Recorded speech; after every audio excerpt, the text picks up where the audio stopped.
Hello, hello, hello. This is Tooth Be Told. This is Dr. Walter Aka. All right, and this is Leroy Horton. We are back. We are indeed, man. We were just sitting here. Actually, we've been talking about this for about what, 2 weeks now, since the law came out. And the law we're talking about is the whole non-compete that the FTC. Yeah, Yeah, the the Federal Trade. FTC, they're the ones that basically came up with this law that they're trying to pass by August, I want to say, that basically says that non-competes don't exist anymore. Yay. But I was just telling my main man that I don't know if it really affects dentists. I don't know if it really matters to us because, unlike IT or somewhere where you have intellectual property, unless you go to a practice that does some kind of special magic when it comes to crowns, restorations, or whatever it may be, what intellectual properties do you really have that we don't already know? Or you can't go look up or take a course in? That's a great question because I think I've it's kind of my tag phrase here. We're a very procedural driven industry, right? So very few of us, and I'm not as pretty to sell my looks when it comes to this, but very few of us are selling us. Right, We're selling the work that we do, right. right? And so if I'm working for you, the likelihood in most cases, I'm sure there's going to be some exemptions where someone is just a superstar that's just well known, well loved, Right. and liked in the community. Um, in general, it's the office that's the business. It's the office that's the face, right? That's it. That's it. Not the individual provider. Unless you're like a TikTok doctor, a dancing doctor, That's then it. maybe you got a brand. That's it. That's it. I And don't even then, like, what's to say that if you say, oh, this person can't be within a 1 mile radius, the patients are gonna go 2 miles out just to see that TikTok dancing doctor. Let's be honest. Like, it's not like all of a sudden that distance is gonna matter to anybody, you know? know. Well, let me ask you this. Yeah. Do you think it differs whether you are a GP or whether you're a specialist in how a non-compete would affect you if you're an associate looking to leave um, an office? Well, I mean, and if let's just say that people were to really enforce non-competes for a Mhm, specialty, I think it would be harder because there aren't that many in a square radius. Like we're more spread out, I feel like, right? mhm, Versus GPs where you have some, okay, a perfect example where I used to live, I would drive down the road and at an intersection, I would have a general office to the right of me, a general mhm. dentist office to the left of me. This is a delight, four-way stop. General dentist to the right of me, general dentist office to the left of me, and then general dentist office diagonal from me. Mm. The only other spot that didn't have a general dentist office had a gas station. so, so they couldn't put it there. Right. And that's what I'm getting at. There's more. And for some reason, whenever one person decides to set shop here, everybody else says, okay, cool, I'm going to set shop around the same area. So to me, I'm like, yeah, okay. So with being a general dentist, I feel like it wouldn't really affect you that much because you could literally go a little bit further out and be fine. But if you're a specialist, that might be that specialist's area or region, if you may, for a pretty good distance. Right. So if you Now, get in a non-compete, you're literally getting cut off from multiple dental offices. so I did have a conversation with one of my colleagues, and they kind of made a good point that made me pause. Okay. If you're a specialist and you're working at, let's say, a group perio office, Mm-hmm. you may have developed a lot of personal relationships with referring doctors. Yes. So now if you leave and you open up 2 blocks down the street, Right. you may take those referring doctors with you because you had you know, a certain rapport with them Okay. because of your marketing. Do you think that might be a place where this rule maybe helps specialists versus GPs? It, I see your point, but then I mean, you know better than this too. You as let's just say that I'm the general dentist, and I basically want to refer a patient to you, right? I have your paper. I take your paper and I write down, go to Dr. Horton. Dr. Horton, see this patient for this, this, and this. The first thing that patient is going to do is look to see if you accept their insurance. That is true. Right? You know this. That is true. I could sit here and literally talk amazing things about you, and I would. And I would. But I can guarantee you that patient go, oh, that's awesome. And then they look to see Dr. Horton on my list. No, he is not. Now, everything I said went out the window. And then what are they going to do? They're going to call their insurance or look it up themselves and say, who is in my network? Right. Right. I know I need this, but Dr. Horton is not in this network. So who is in my network? Okay. So to me, I still don't think it matters. No matter how great and how much I basically tell patients to go to you, I honestly think insurance trumps it all. Now, if you figured a way to get insurance to agree to this non-compete and say you are not allowed to send it out to somebody who left this office and this and that, yes, then I would understand. And until insurance gets involved, this means nothing to me. The more I thought about it, the more I realized this means absolutely nothing to Dennis. Right. And I hopped on this webinar like 2-3 weeks ago, Right. and it was a person I was talking about having lawyers involved in every part of industry. And obviously lawyers have their place Yeah, in business. absolutely. I'm not going to deny that. But Absolutely. obviously if you're from that industry, you're pushing your services. So you're going to tell them a lawyer is needed everywhere.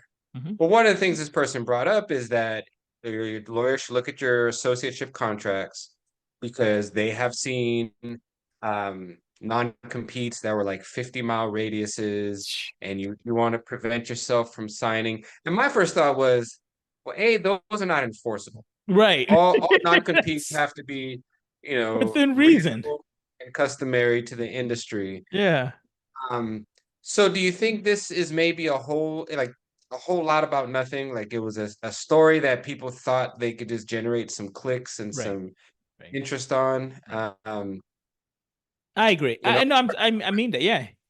I think you and I had the conversation. I think we had a wonderful conversation about this before we started recording. And you brought up some great points, but then it allowed me to start thinking about this. And I was just like, I'm trying to figure out how this would benefit anybody in dentistry. Right. Right. Because I don't know about you, but if most associates, when they leave dental offices, which they usually stay a year or two anyway, most of them, when they leave dental office, you can sit there and say you have a non-compete, but most dentists don't want to spend for the lawyers and the headache of enforcing that. Right. I don't know anybody, corporate or not, that enforces any of this stuff. That's a good question. Here's a scenario. Mm-hmm. So the offices that we used to own, we were it's kind of called what's called a union practice. We did special marketing to all the labor unions, and we got special access to their membership roles for marketing. But each union had their own very specific fee schedule. Mm-hmm. Only at our office and a handful of other offices was that fee scheduled honored at 100%. Right. And so we just saw a lot of volume for all our union patients. But there was only like 4 outfits. It was us, Right Now Dental, Sunrise Dental, and like one more in all of the Northwest. Mm-hmm. And so part of our non-compete was that for 2 years, any associate that would leave, we had a 5-mile radius, but we also had a clause in there that for 2 years, they would not solicit these same specialty contracts with the labor unions that we had, right? Because we essentially consider that like a trade secret, right? Okay. We foster these relationships. We got the special access.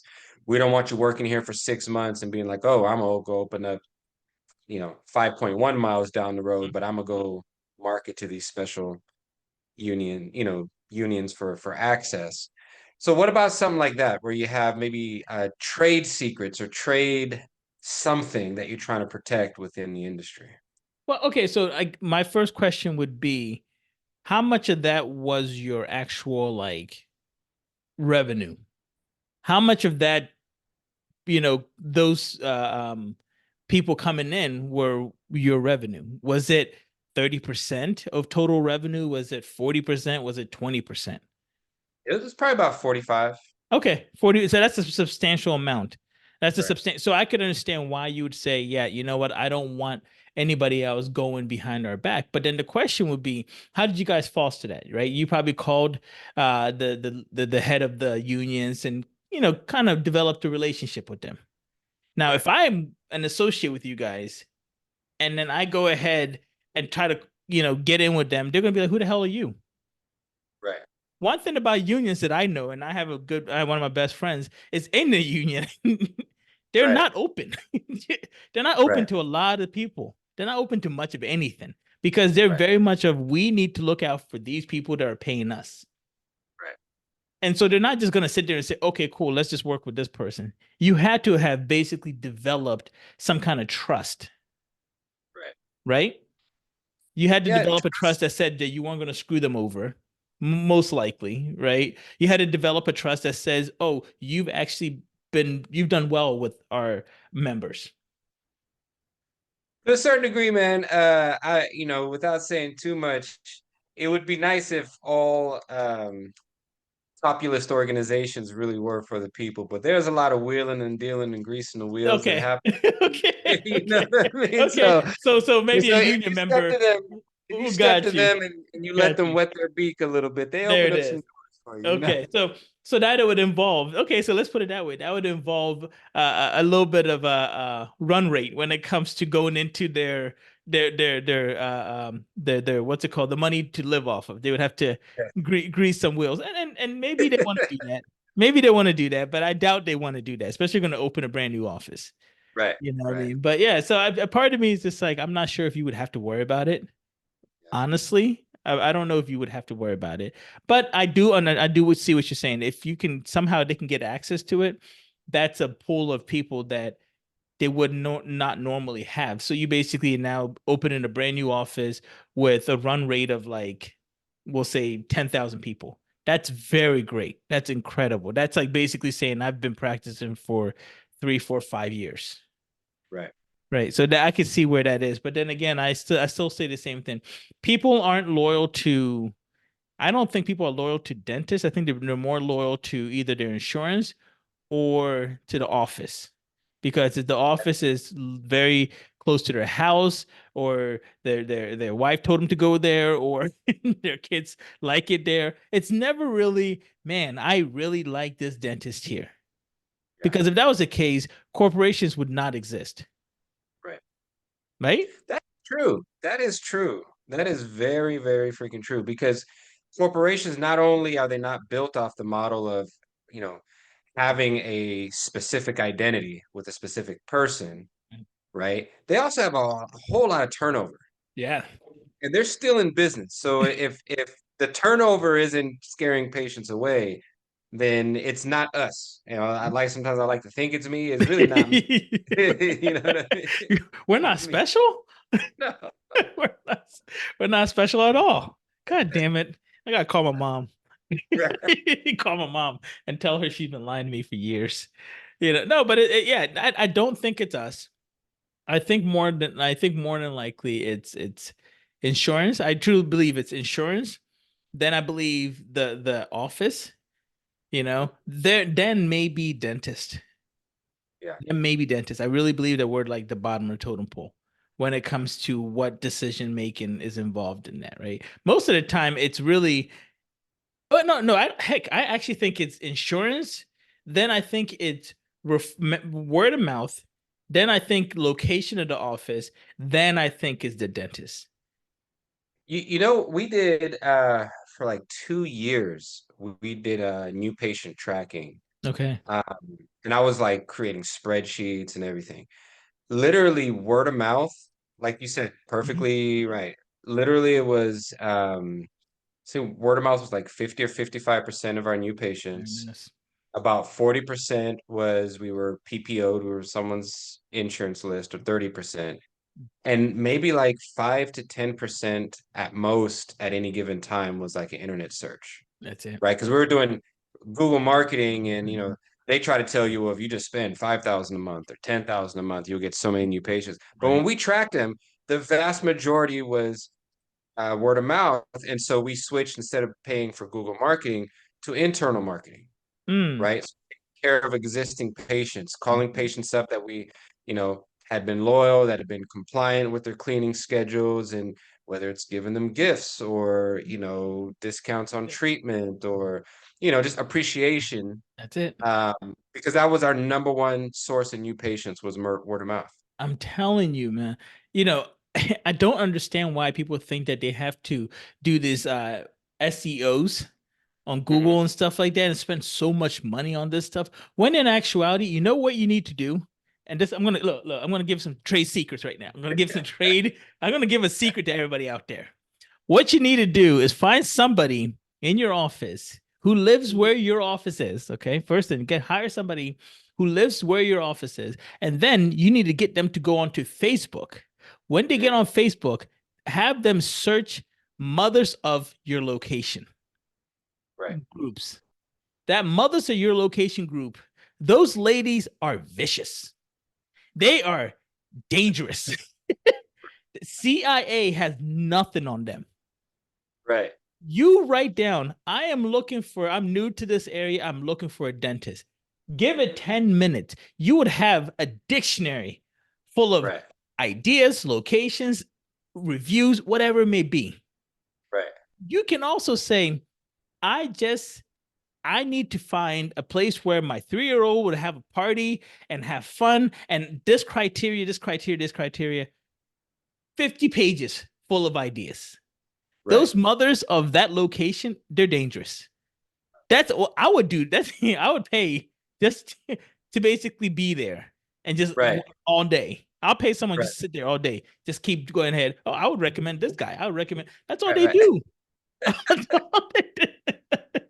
That's all they do, bro. When we moved, I got onto that mother stuff. My wife thought it was weird, but I got into the mothers of the location where we're at, and all I could see literally. That's a little weird though. No, I don't care. It's a little weird. Like, I don't care. Like if you all of a sudden you peeked over at your wife's laptop and she's on Daddies of Houston, you wouldn't be like, what? Something I need to know. Where you going? See, the difference is these mothers are useful. Daddies of Houston, they're useless. It would be stupid dad jokes, fart jokes. It wouldn't be anything beneficial. Right. That is true. Those mothers are amazing, bro. I'm telling you, they've helped me with 2 or 3 birthday parties. All I had to do is be like, yo, I'm looking for this. I need to find a place to do this, this, and this. Bam, list. I go back under the next day, list. I am telling you, they're dangerous. Do you use do you have like a Phantom account or do you use? No, straight up me. Or is it I'm surprised I got accepted. Was it Kwaku? Yeah, I'm surprised I got accepted. I'll be 100% honest. I am very surprised. I mean, that means that when I applied, whoever the moderator was horrible. Yeah. They just accepted anybody. No filter at all. There was here's a guy in a suit pointing at me like it's an infomercial. Yep. We need him on here immediately. I'm telling you when I say that they did either that or they didn't want to judge or assume my gender. So this whole gender equality thing worked in my benefit. Reverse DEI there, huh? Yeah. Reverse because I could have said, wait a minute. Aren't you ladies being sexist? Mothers? What about parents? What about non-gender affiliated? I could have said anything. How do you know what I identify as? Just looking at the picture and judging me, right? and that amazing pointing. I mean, how dare you assume what my gender is? I could have done that. So maybe that moderator was actually smarter than I thought. Maybe she was like, look, he or she, they or them, maybe they thought I don't want to start any trouble. I'm not fond of that trap. Right. If he really wants to get in here, which no one of the male gender wants to get in here, but for some reason this guy wants to. Who am I? But if you're only ever asking for kids' birthday parties, that's a little red flag. I mean, every so often, where do all the kids hang out? What do kids like today? Like, wait a minute. That is true. This guy's always trying to go just to a kid's birthday. I I'm actually about to delete myself off of that group. I'm disgusted with myself. Let's switch it up. Is there where the ladies at? Where the grown women at? Where my silver foxes at? I'm not gonna lie. Now that you've mentioned it that way, I feel uncomfortable being on that group now because I've done this twice now. I've asked for where birthday parties would be for a 4-year-old and I think it was like a 4 and a 5-year-old. Yeah. Where I was like, oh, where could I find birthday party spots? And they were very, very cordial and but yeah, no, I'm very uncomfortable. I'm very uncomfortable that I'm on there. I hate the fact that I'm on there now. Now that you've darkened the moment. I ruined it. Yeah, now that you've I darkened the moment, I'm gonna get off of it. I can't do it. Anyway, I think that should be good to go with the non-compete. I don't think it's really going to do anything in dentistry. Even if they pass it, I don't think anybody's going to care. I think dentists have other things to worry about. Uh, I've I've pissed off more people than I can think of because I keep bringing up the idea that specialists are kind of going to be a dying breed unless we figure out an alternative to being here. Because right. companies are really marketing towards general dentists to do a lot of things that specialists used to do. You know? Oh, bro, this is what we got to talk about. Yeah. I knew this was on the forefront of mind. It's on this topic. Two things. How I know that the number one thing we got to worry about isn't non-compete, it's DSOs taking over, Yeah. right? They, These they said corporate by entities, what 10, 15 years from now, it's going to be 50% of dentistry will right? be And DSOs. it's Yep. only going to grow after that, Yep. right? So the individual owner is going to be out. Now we've seen what happens with the Walmart method. Mm-hmm. Big company that's heavily funded by private equity comes in, all these mom and pops, private owners go out of business. There are certain countries, and I think parts of India has this rule where in any given geographic location, you cannot own as an individual more than two of whatever Mm. to foster individual ownership to fill in those gaps of need, right? Mm-hmm. Should we move to somewhat of a more regulated industry as far as ownership? That's Hmm. question number one. And now I'll hit you with the second one. What do you think about that? Because, for instance, Washington has a law that says you have to be a licensed dentist to own an office, and that was Right. their way of protecting. But Mm-hmm. what the DSOs did is they just got one guy Mm-hmm. and they own 30 offices under that person or gal, Mm-hmm. with that person's name, Mm-hmm. but the building, the office, the staff, the materials is all owned by the corporation. That's it. If So do you if think we go should ahead. regulate it? If they want to really regulate it so DSOs don't grow, you know what they need to do? They need to make it where a dentist has to own majority of the DSO or the practice. Because Okay, a lot of these DSOs are basically given minority ownership and then using that doctor's name for the right, office and everything else, right? The entity itself. But if they say, nope, you have to be majority owner, that allows for two things. One, the dentist now can veto the DSO right, in every decision making. So that brings the power back to who? The dentist. right, And on top of that, if the dentist isn't liking what the DSO is doing, like you know how the most DSOs charge for management fee, right, which is usually a percentage off the top. Before anybody gets a cut of anything, that percentage is going off. Six, right. 7, 8, 9, 10%. Straight up the top goes to the management fee. It's kind of like how McDonald's used to basically would build the building, but they owned the land, so they charged themselves for rent when they Right, were owners of the property. That's exactly right. right. It's like the DSO is basically saying, we're gonna charge you to manage us even though we are in the owner. Yeah, And that's exactly what they if you want to make a law, you need to make a law where a dentist, a doctor, whoever has to be majority owner. And it can be 51%. I don't care. It can be 50 point, 1%. I don't care. It needs to be It literally needs to be a majority. I don't care what that number is. It can be 49.9 and 50.1. I don't care. But it needs to be a majority ownership, I like that. I like you that. know? And so that leads me to question two. So Mm, I'm reading this book. It's called Nice Racist or Nice Racism. And it right now it's talking about how in the early days of FHA loans and VA loans, mhm. blacks were traditionally excluded. Because of Then it redlining. right. Yep. Then it got to a point where as the government started guaranteeing more and more loans with less and less data that was or information that was needed, Mhm. you saw this phenomenon was called predatory inclusion, where they Mm, started going and trying to sell homes that were essentially dilapidated or mm, weren't worth their value to Black people because they knew that the bank was going to get paid because the loan was guaranteed. They didn't care not if this person ended up upside down in their house or ended up right.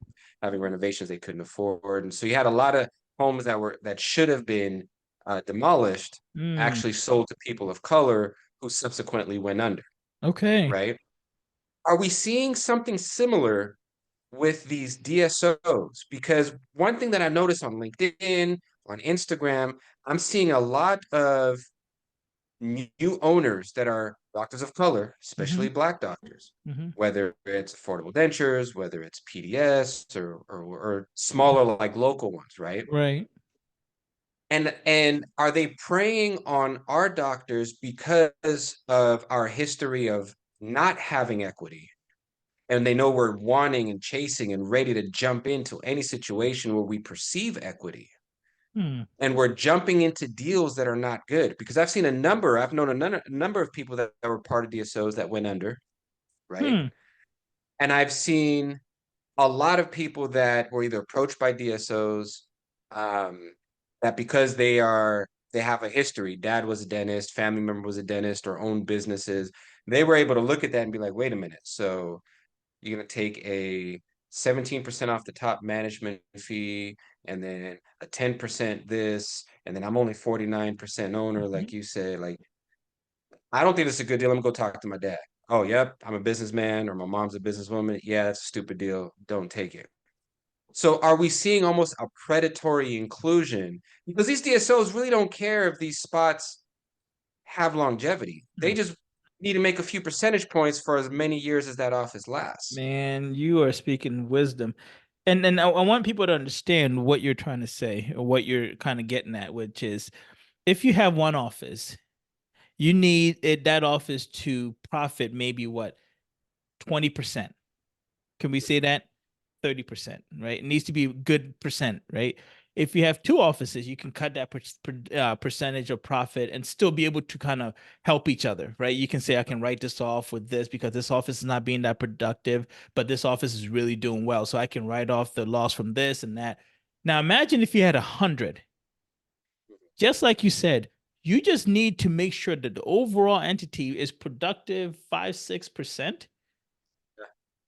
And on top of that, you have venture capitalists coming in. And if you can guarantee a venture capitalist 6-7% Right. guaranteed, do you know how much money they're throwing at you? And that's Bro, the problem. It's like, hey, we'll give you a lot of money if you can guarantee us 6-7%. It doesn't have to be high. doesn't. So they don't care if one office is doing bad, which Right. is that office that you own as a dentist. They don't care.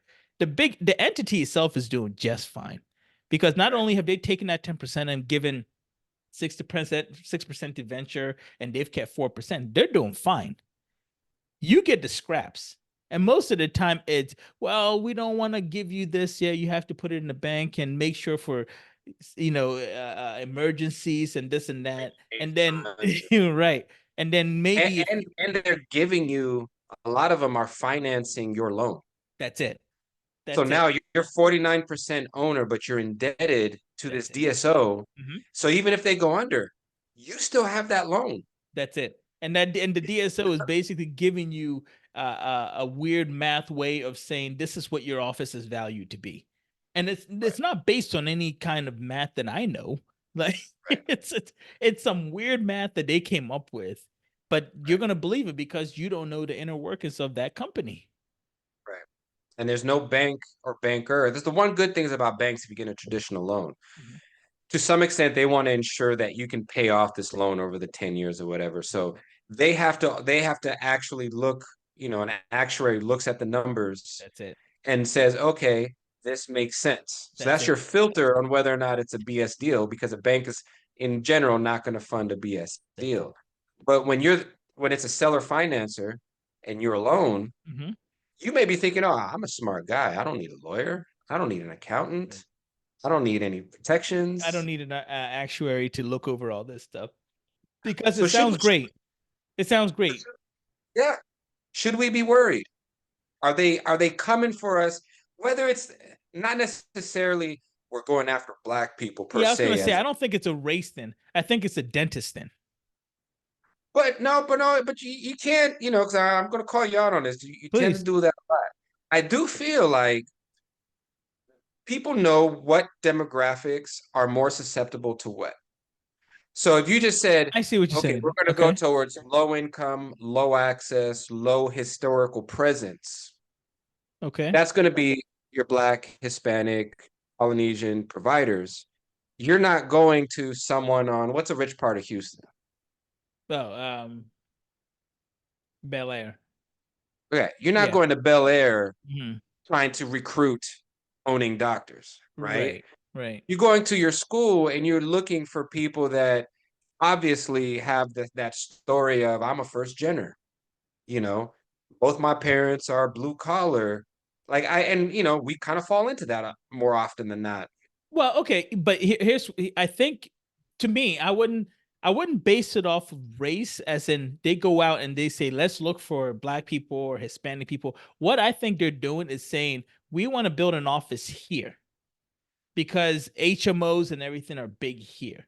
And that office is surrounded by, maybe a lower income, we'll take a company that does dentures and is prone to just getting low income people to come in, take their teeth out, do dentures or whatever it may be, right? They're going to build in a predominantly low income area. And then they might say, you know what? We need a doctor that looks like this population. So they may go, you're right, and get a doctor that looks like this population because they can relate to this doctor. So I think DSOs have gotten smarter about who they're putting in these offices. And it just happens to be people of color, Hispanic, or whatever it may be, because they need to make sure that people can relate to them. I'm not gonna get a Susie Boo to go to to Harlem or whatever it may be. I can't. That doesn't make sense. Right. And I Right. But think do you that's think they're actually opening in low income areas? say again. Yeah, do you think that they're actually opening in low income areas? I do for certain DSOs. Like if I Yeah. had to, and if I had to say like an Aspen Dental, if I had to say maybe affordable or some of the other ones that are gearing towards going out into the rural areas, yes, I do. Now, if you're talking about, some DSOs that are about, ceramic crowns and all that other stuff, then no. But there are ones that are specifically, if you look, oh, there was a doctor that basically sold to a DSO. He was a pediatric dentist.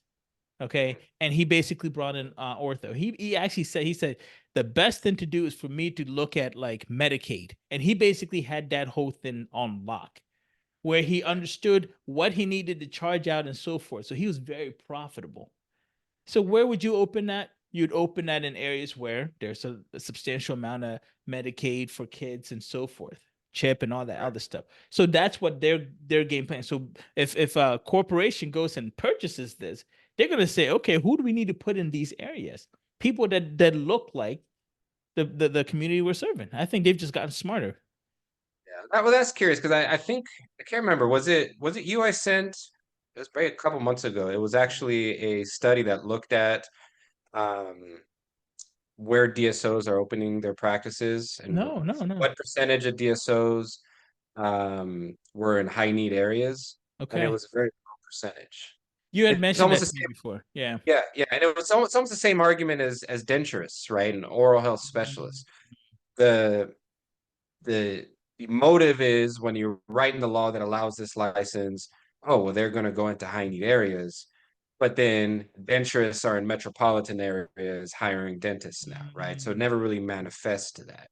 And Okay. I feel like when you look at whether it's the FHQC or whatever that the acronyms are for the Right. scholarships for servicing high need areas, um, it seems like the number and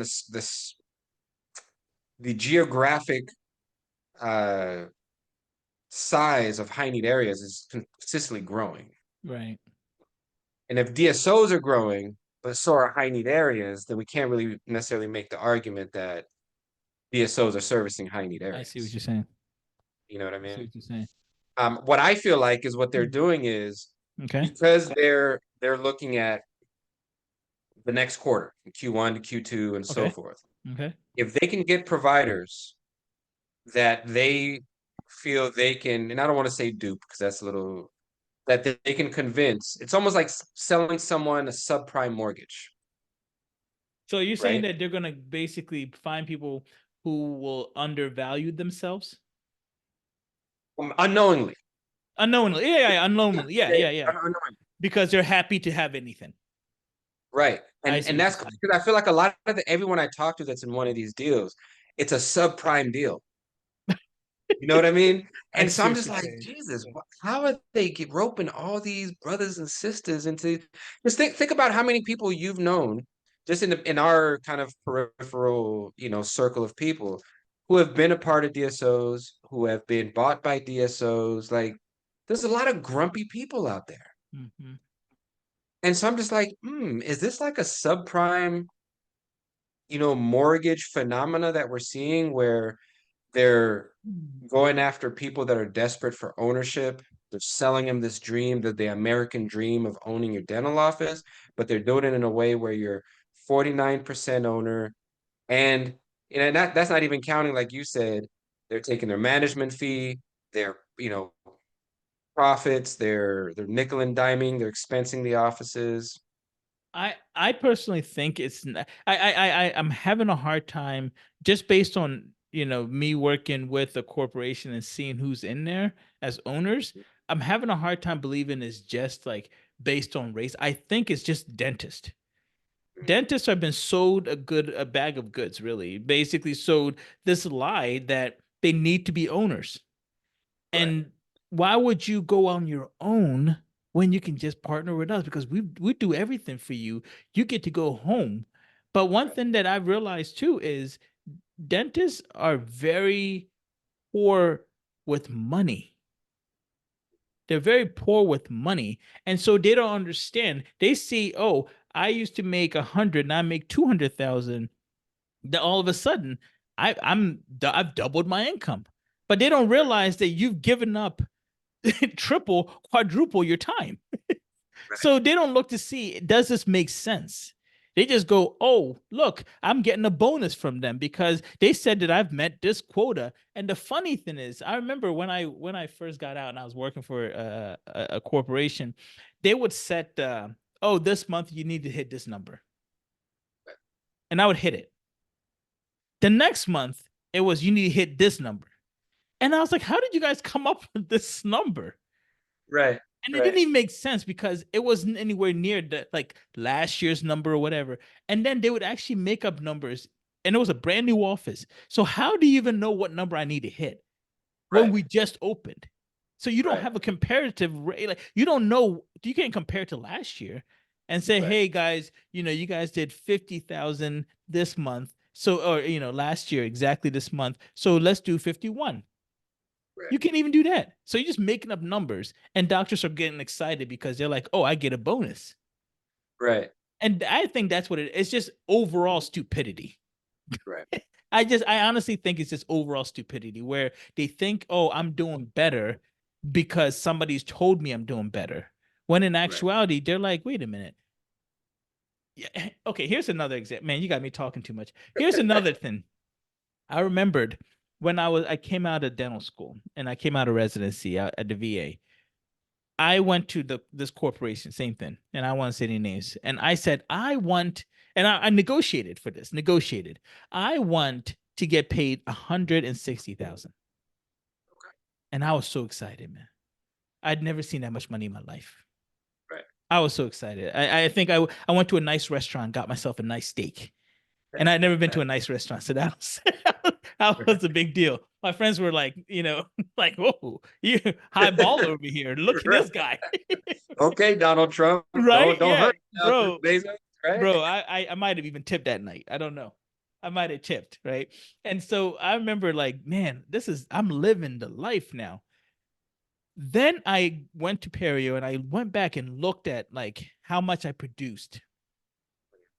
I actually would have made triple if I would have asked for 25%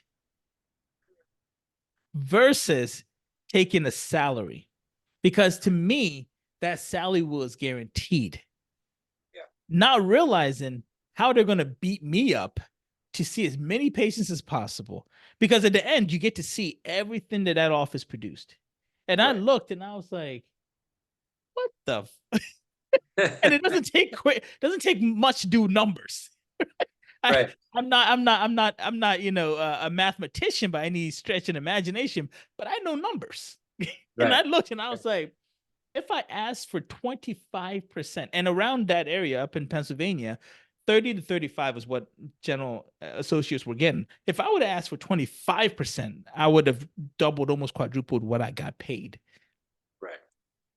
That just shows how much I worked to try to appease everybody. And I was the only one in the office. So I was just like, we need to make this work. And there's this rah, rah, rah stuff every morning. And I believe that rah, rah, rah. I hate rah, rah, rahs now. You know, and maybe this is therapy, but I don't believe anybody's rah, rah, rah anymore. Right. I go, you're not that happy in the morning at all. At all. I don't, just show me numbers and leave me alone. Don't tell me how great. Don't give me a BS quote. Don't give me any of that. The only person that I want quotes from is Denzel in Training Day or something. Right. That's real life. I don't need a quote from Mahatma Gandhi talking about how life is perfect. And no, let's just do our work and go home. So do you feel like you're a numbers driven dentist? Like, hey, this is the daily goal, this is the monthly goal, let's hit that, or you are like you're as opposed to like a service or cultural oriented provider? That's a great question. I think the older I've gotten, the better this is kind of meant to me. Is I've learned to just say, whoever I have in front of me is who I'm going to take care of. There have been times where people have come to me and I've told them, don't do surgery. And every single time they look at me like I'm crazy. Well, my doctor told me to come to you because you're going to do surgery. And I've said, don't do it. Right. And they look at me like I'm nuts. But I've learned to just say, what I'm going to give you my honest opinion, and whatever happens, happens. And I've been very blessed, bro. I'm going to say this. I've been very blessed. I've yet to have it where, people don't refer other people or they don't go, oh, you need to go see this guy, or no, I'm going to come back to you when I do need something. Right. But with that being said, I also know my numbers, meaning I know what insurance is paying for me, paying for this, and this, and I'm not going to get screwed over by anybody. Right. But I think that just comes with time of basically not trusting anybody when it comes to looking at numbers, looking at insurance, because insurance is not our friend. So me, I'm always running like, hey, you need to make sure that this insurance is properly going to pay us and this and that. No, I really do. I really, in my heart, do. I'm like, sure this insurance, and I tell patients, I'm like, your insurance is going to try to deny this, and this. So I wrote up your narrative, and here you go, and this and that. I let them know. So you kind of get to the point where you become very good at just, making sure you don't get screwed over. Right. And then also, in the end, no one is going to care more than you. Right. So, yeah. I don't know. You're right. I've been the opposite. I think I went to that phase where I was, as a personal goal, I wanted to be like a super productive doctor. Right. not necessarily for the paycheck per se. Yeah, that obviously comes It's with it, pride. but Yeah. it's pride. You always, Pride. anytime someone puts like a point, right? And deductions for us are points, right? Yeah. Who can score the most points? Can I That's it. outscore this doctor that I'm working with here? That's it. So I've always been very competitive that way. Mhm. But man, I've especially in this last couple years, I've seen how that can go so far the other way, where someone is not necessarily interested in the points, but obviously in the money. Oh Uh, yeah. Oh yeah. Come on. and oh boy, I know you've seen it too. Bro, that's Some of where the dentistry is going. I've said this before. yeah, People don't yeah, care. Man, you got me talking too much. I'm gonna get in trouble. People don't care about patients anymore. I'll be 100% honest. I truly believe everybody looks at it and says, in the end, what can I get out of this? right, Well, this patient just needs a fill-in. Well, why don't I just crown it? right, And the way they justify and I've heard so many different justifications. The way they justify it is, well, what if the tooth becomes sensitive? I don't want the patient to come back angry. So you're going to go to the extreme. right, You're not going to wait to see if it becomes sensitive. You're going to go straight to the extreme of let's cut it all down and cover it. And then, hey, I won't have to worry about it. right, Or let's do a root canal. Well, it was close to the nerve. Well, patient might become sensitive. So you're just right. going to go ahead and do the root canal. You're not going to wait to see if it happens. I honestly believe patients might be like, hey, it's becoming sensitive like you told me it would. Now I'm ready Right. for the root canal. But no, let's preemptively do something that we don't even know if we needed to do it. But you got But me you can't talking. reverse. You can't But you come got back me from talking too much. You know, yeah. you got me talk. Let's end it here, man. You got me talking too much. You about have me Kendrick Lamar this stuff. Let me Right. have me start calling people out. Yeah, I Oh, don't. okay, real quick. Hmm. Make sure everybody tunes in person, Las Vegas. We're having a great debate. July was it 26? 26. Yep. July 26. 25th is when we're all going to be traveling. 26th in the. You know what I will say, man, and this is what I want everybody to understand. The great debate is at 8 a.m. Yeah. That's going to be tough for a lot of dentists to get up that early in Vegas. I don't know. I'm gonna say that we next time we need to do better. I Well, you think want to do like a 10? no, Like I'm a 10 saying o'clock next time spot? I think we need to do like at like 1 o'clock when everybody's gonna make it there. Because let's think about this. Ready? You're in Vegas, Mhm. the city that never sleeps, Right. and you want people to get up and be at a lecture, a great debate or not, at 8 a.m. Well, I charge you with this. The demographic of the NDA is slightly older. True. Okay, Older so they'll people, be there. they don't party as much. They'll be there. Now, will the 27-year-old fresh grads That's be it. there at 8 o'clock? That's it. No. I No, mean, unless we're giving out free drinks to keep and, them going. To keep them and going. gambling tokens, maybe they'll come by. Maybe that's what we should do. Right, We should be like, let's put bets on this. Let's right, put right, bets right, right. on this just to get people excited about it. No, but I will say there's a lot of people that are excited just because they've never been to a lecture that was going to be like this format where it's a debate discussion. It's Yeah, usually let's sit there and listen to somebody lecture to us and then we go home. This right, is, oh, I get to pick which person convinced me right. more. Not which one is right or wrong, but who convinced me at this time. And I think everybody's excited about that because it's more interactive. And honestly, I think more people need to look at this for other conferences and stuff and say maybe we need to start doing it like this. Then maybe we might get more engagement. Right. You might have started something, man. You might have started something. Yeah, man. Yeah, yeah. Let's do it. You know? So everybody, July 25th through the 28th, Yeah, we'll be in Vegas. Our debate is on the 26th. There's some that's other it. great academic Yep. sessions on the program, Yep. and we'll keep talking about it and trying to gin up some more interest so that we Yeah. can really pack the house. Well, You know. and a lot of the people that are gonna be lecturing have already been on this podcast.